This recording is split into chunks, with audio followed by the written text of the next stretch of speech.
ആ കോംബോ പറയുമ്പോഴാണ് ആ ഡയലോഗ് ശരിക്കും പറഞ്ഞാൽ ഉണ്ടായിരുന്നില്ല, പുരുഷനെ അനുഗ്രഹിക്കണം എന്നുള്ളത് സ്ക്രിപ്റ്റിൽ ഉണ്ടായിരുന്നില്ല എന്ന് മാത്രമല്ല, ആ സീൻ എടുക്കുന്നത് പാക്കപ്പ് പറഞ്ഞു കഴിഞ്ഞപ്പോൾ ജയതിച്ചേട്ടൻ്റെ ഡേറ്റിന് എന്തോ, എനിക്ക് തോന്നുന്നു ജയതിച്ചേട്ടൻ്റെ ഡേറ്റിന് എന്തോ കോംപ്ലിക്കേഷൻസ് ഉണ്ടായിരുന്നു ആ സമയം. പിന്നെ ഞാനും ആ സമയം 10-25 ദിവസം സീരിയലുകൾക്ക് ഡേറ്റ് കൊടുക്കുന്ന സമയം. അപ്പോൾ ആ വീട്ടിലുള്ള കോമ്പിനേഷൻസിൽ ഈ ഒരു സീൻ മാത്രമേ ബാലൻസ് ഉള്ളൂ. അപ്പോൾ അത് പൂർണ്ണമായി എടുക്കാനുള്ള സമയവുമില്ല. പക്ഷേ ഇങ്ങനെ നോക്കി സ്ക്രിപ്റ്റ് ചെക്ക് ചെയ്യുമ്പോൾ ഈ ഒരു സീൻ അവിടെ ബാക്കിയാണ്. അപ്പോൾ ആ ഒരു സീൻ അപ്പോഴത്തേനും പെട്ടെന്ന് അയ്യോ ലാലു അത് പ്രശ്നമാണല്ലോ, എന്തോ ജഗദീശേട്ടനും പറഞ്ഞു, അങ്ങനെ ഒരു തോട്ട് അവിടെ വന്നു. അതിൻ്റെ തോട്ട് അവിടെ വന്നപ്പോൾ അത് പെട്ടെന്ന് എടുത്തേക്കാം. അപ്പോൾ ഒരു വശത്ത് ലൈറ്റ്സൊക്കെ വണ്ടിയെ കയറ്റുന്നുണ്ട്, ഒരു വശത്ത് പാക്കപ്പ് ചെയ്യുന്നുണ്ട്, മൊത്തം അന്നത്തെ എല്ലാം പൊളിച്ചു. കുറേ പേര് അങ്ങനെ പാക്കപ്പ് പ്രോസസ്സിന് നടക്കുന്നു.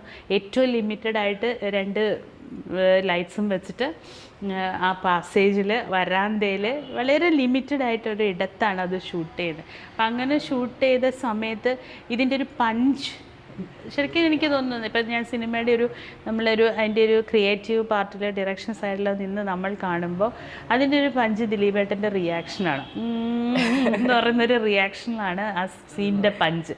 പക്ഷെ ആ പഞ്ച് അവിടെ എടുക്കുമ്പോൾ തന്നെ മിഡ് ഷോട്ടിൽ ഇപ്പുറത്തുനിന്ന് ജഗതി ചേട്ടൻ ഒരൊറ്റ അറ്റാക്കായിരുന്നു, പുരുഷൻ എന്നെ അനുഗ്രഹിക്കണം.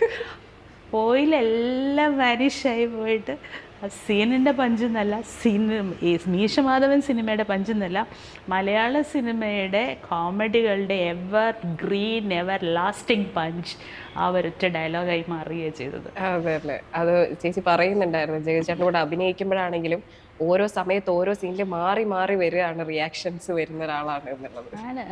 ഓരോ സീനിൽ ഓരോ സമയത്തും അല്ല, നമ്മൾ ഒരു ഷോട്ട് പ്ലാൻ ചെയ്തിട്ട് ആ ഷോട്ട് ഒരു 8 പ്രാവശ്യം മാറുകയാണെങ്കിൽ, ഇപ്പോൾ ഈവൻറ്റ് റിഹേഴ്സൽ, പ്രോപ്പർട്ടി റിഹേഴ്സൽ, ബാക്കിയുള്ള കാര്യങ്ങൾ, ക്യാമറ, ലൈറ്റ്സ്, ഇവർക്കൊക്കെ അറിയാമല്ലോ, ടെക്നിക്കലായിട്ട് ഒരുപാട് കാര്യങ്ങൾ ചെക്ക് ചെയ്യാനുണ്ട്. അങ്ങനെ ചെക്ക് ചെയ്ത സമയത്ത് കൊടുക്കുന്ന ഡമ്മി ആക്ടിൽ പോലും നമ്മൾ ഡമ്മി ആക്ടാണ് അപ്പോൾ കൊടുക്കുക. ഞാനൊക്കെ ആണെങ്കിൽ ചുമ്മാ നിൽക്കുന്നില്ല. പിന്നെ നമ്മളെ അറിയുന്ന ഡയറക്ടേഴ്സ് ആണെങ്കിൽ അവർക്ക് അറിയാം, ഒരു സ്കെയിൽ അറിയാമല്ലോ. അല്ല മീൻസ് അങ്ങനെയല്ല ഞാൻ പറയും, ഇനിയിപ്പോൾ അതിനെ പിടിച്ച് പൊങ്ങച്ചം പറയാമെന്നൊന്നും പറഞ്ഞേക്കരുത്.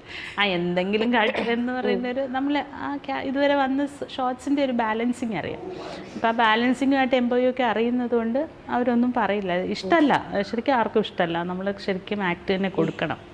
എൻ്റെയൊക്കെ വിവരക്കേടിലാണ് അങ്ങനെയൊക്കെ ചെയ്തു പോണേ.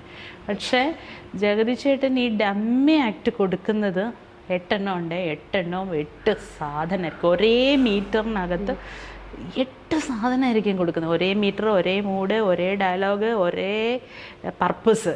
പക്ഷെ കൊടുക്കുന്ന റിയാക്ഷൻ്റെ അകത്ത് ആ മുഖപേശികളുടെയും കണ്ണിൻ്റെയും മോഡുലേഷൻ്റെയും ഒക്കെ ഒരു 8 തല നമുക്ക് കാണാൻ പറ്റും.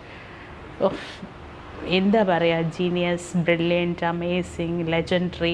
ചേച്ചി കൂടുതൽ കോംബോ ചെയ്തിട്ടുള്ളതും ജഗതിച്ചേട്ടൻ്റെ കൂടെയാണ്. ഏറ്റവും കൂടുതൽ സിനിമകൾ ഞാൻ കോമ്പിനേഷൻസ് വന്നിട്ടുള്ളത് ജഗതിച്ചേട്ടൻ്റെ കൂടെയാണ്. പക്ഷെ ആ ഒരു ആക്ടറെ വിശേഷിപ്പിക്കാൻ വേണ്ടി ദ കംപ്ലീറ്റ് ഔട്ട്സ്റ്റാൻഡിങ്ങോ എന്താ നമുക്ക് അങ്ങനെ പറയാൻ അല്ലേ. പക്ഷേ ജഗതിച്ചേട്ടൻ്റെ ഒരു ആബ്സെൻസ് മലയാള സിനിമയിൽ ഓൾവേസ് ഒരു ശൂന്യത തരുന്നതാണ്.